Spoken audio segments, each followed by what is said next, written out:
ಇವಾಗ ಜಸ್ಟ್ ಬಂದ್ವಿ. ನಾವ್ ಇರೋದು ಹೆಬ್ಬಾಳ. ಪ್ರತಿ ವರ್ಷ ಬಿಗ್ ಬಾಸ್ ನೋಡ್ತೀರಾ? ನಾವ್ ಯಾವಾಗಿಂದ ಅಂತಂದ್ರೆ ನಾವು ಪ್ರಥಮ್ ಫ್ಯಾನ್. ಅವಾಗಿಂದ ನೋಡ್ತಾ ಇದ್ವಿ. ಈ ವರ್ಷ ಯಾರಿಷ್ಟ? ಈ ವರ್ಷ ಅಂದ್ರೆ ಗಿಲ್ಲಿನ ಇಲ್ಲಿ ಎದಕ್ ಬಂದಿದೀವಿ? ಗಿಲ್ಲಿಗೋಸ್ಕರ ಬಂದಿದೀವಿ. ಅಲ್ಲಿಂದ ಯಾವಾಗ ಬಂದ್ರಿ ನೀವು ಅಲ್ಲಿಂದ? ನಾವು ಇಲ್ಲಿ ಹೆಬ್ಬಾಳ ಇರೋದಲ್ಲ, 1 ಅವರ್ 2 ಅವರ್ ಆಯ್ತು ಬಂದು.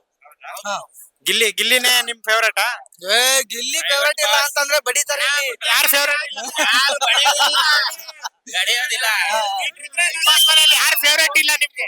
ಯಾರ್ ಫೇವರೇಟ್ ಇಲ್ಲ ಅಂತಂದ್ರೆ ಇವಾಗಿನ ಕಾಲ.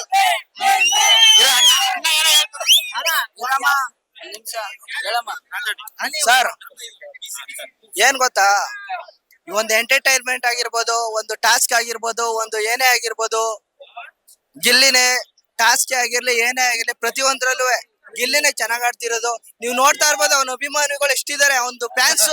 ಅಲ್ಲಿ ಕಟ್ಔಟ್ಸ್ ಗಳು ನೋಡಿ, ಕಟ್ಔಟ್ಸ್ ಗಳು ತೋರಿಸಿ, ಎಷ್ಟು ಕಟ್ಔಟ್ಸ್ ಗಳು ಇವೆ, ಏನಿದೆ ನೋಡಿ ನೀವೇ. ಒಂದು ಹಾಲಿನ ಅಭಿಷೇಕ ಆಗಿರ್ಬೋದು, ಏನೇ ಆಗಿರ್ಬೋದು, ಬೇರೆ ಯಾರ್ದು ಇದಿಲ್ಲ, ಕಟ್ಔಟ್ ಇಲ್ಲ, ಒಬ್ರದಿಲ್ಲ. ಗಿಲ್ಲಿ ಅವರು ಬಿಗ್ ಬಾಸ್ ಮನೆಯಲ್ಲಿ ಇದ್ದಾಗ ಒಂದೆರಡು ಅವರ ಆಸೆಗಳನ್ನ ಕೇಳ್ಕೊಂಡಿದ್ರು. ನಂದು 1 ಮಿಲಿಯನ್ ಫಾಲೋವರ್ಸ್. ಅದು 1 ಮಿಲಿಯನ್ ಅಲ್ಲ, ಅವರು ಗಿಲ್ಲಿ ಅವರು 10 ಮಿಲಿಯನ್ ಕೇಳ್ಕೊಂಡ್ರುವೆ.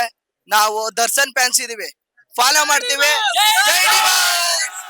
ನಾವು ದರ್ಶನ್ ಫಾಲೋ, ಅಪ್ಪಟ ದರ್ಶನ್ ಫ್ಯಾನ್. ಅವ್ರು ಇನ್ನೊಂದ್ ಕೇಳ್ಕೊಂಡಿದ್ರು, ನನ್ನ ಕಟ್ಔಟ್ ನಿಲ್ಸ್ಬಿಟ್ಟು ಹಾಲಿನ ಅಭಿಷೇಕ ಮಾಡ್ಬೇಕು ಅಂತ ಈ ತರ ಕೇಳ್ಕೊಂಡು. ಅಣ್ಣ ಏನ್ ಗೊತ್ತಾ, ಹಾಲಿನ ಅಭಿಷೇಕ ಆಲ್ರೆಡಿ ನಾವು ಮಾಡಿದೀವಿ. ನೆಕ್ಸ್ಟ್ ಏನ್ ಗೊತ್ತಾ, ಈಗ ಡಾಕ್ ಸತೀಶು ಮಾತಾಡ್ಬೋದು 7 ಲಕ್ಷ 7 ಲಕ್ಷ ಅಂತ. ನಾವು ಹೇಳ್ತೀರ ಸರ್ 10 ಲಕ್ಷ ನೋಡಿ, ಬ್ರಾಂಡೆಡ್ ನೋಡಿ. ಎಷ್ಟು ಕೊಟ್ಟಿದ್ದೀರಾ ಸರ್ ಆ ಶರ್ಟ್ಗೆ? ಎಷ್ಟು ಕೊಟ್ಟಿದ್ದೀರಾ ಶರ್ಟ್ಗೆ? ಶರ್ಟ್ಗೆ ಏನ್ ಗೊತ್ತಾ, ಇದು ಸ್ಯಾಕ್ಷನ್ ಮಾಡಿಸ್ಕೊಂಡಿರೋದು. ಇವ್ರ ಹತ್ರ ನಾವು ಸ್ಯಾಕ್ಷನ್ ಮಾಡಿಸ್ಕೊಂಡಿರೋದು. ಇವರು ಯಾರಿಗೂ ಲೀಕ್ ಮಾಡ್ತಿಲ್ಲ ಸರ್. ಇದು 10 ಕೋಟಿ ಸರ್. ಹೇಳ್ತಾರೆ ಕೇಳಿ, ಏನೋ ಹೇಳಕ್ ಹೊರಟಿದ್ರಿ, ಅವ್ರೇ ಹೇಳ್ತಾರೆ ಕೇಳಿ. ಗೊತ್ತಾ, ಇವರು ನಮ್ ಫ್ರೆಂಡ್, ಇವ್ರಿಗೋಸ್ಕರ ನಮ್ ನಿಮ್ ಹೆಸರು ಡೆಪಾಸಿಟ್ ಮಾಡಿ 10 ಲಕ್ಷದ್ದು ಜರ್ಕಿಯನ್ನು ಕೊಡ್ಸಿರೋದು. ಪಾಪ ಅವನು ಸತ್ತೋಗ್ಬಿಡ್ತಾನೆ ಇವತ್ತು. ಇವತ್ತು ಊರ್ಲಾಕೊಂಡ್ ಸತ್ತೋಗ್ಬಿಡ್ತಾನೆ. ಮೊನ್ನೆ ತಾನೇ ಸೀಸನ್ 12 ನಡೀತಾ ಇರೋದೇ ಗಿಲ್ಲಿ ಬಗ್ಗೆ. ಸರ್ ಗಿಲ್ಲಿ ಬಗ್ಗೆ ನಾಯಿ ಸತೀಶು, ಡಾಕ್ ಸತೀಶ್ ಅಲ್ಲ, ನಾಯಿ ಸತೀಶು ಏನೋ ಬೇಜಾರಾಗಿ ಮಾತಾಡೋನೆ. ಡಾಕ್ ಸತೀಶು 10 ಲಕ್ಷ 20 ಲಕ್ಷ ಅಂತ ಹೇಳ್ಕೊಂಡ್ ಬರ್ತಿದ್ದಾರೆ.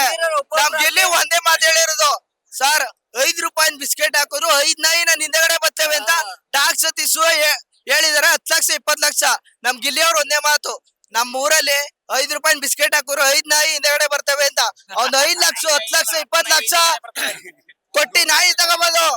ಆದ್ರೆ ಅವ್ನ ಹಿಂದೆಗಡೆ ಬರುತ್ತಲ್ಲ ನಾಯಿ, ನಿಯತ್ತು ನಾಯಿ ಅದು ಇರ್ಬೇಕು. ಅವನ ಹತ್ರ ಯಾವ್ದೋ 10 ಲಕ್ಷ 20 ಲಕ್ಷ ಮೂಳೆ ನಾಯಿ ಅದು. ಗಿಲ್ಲಿ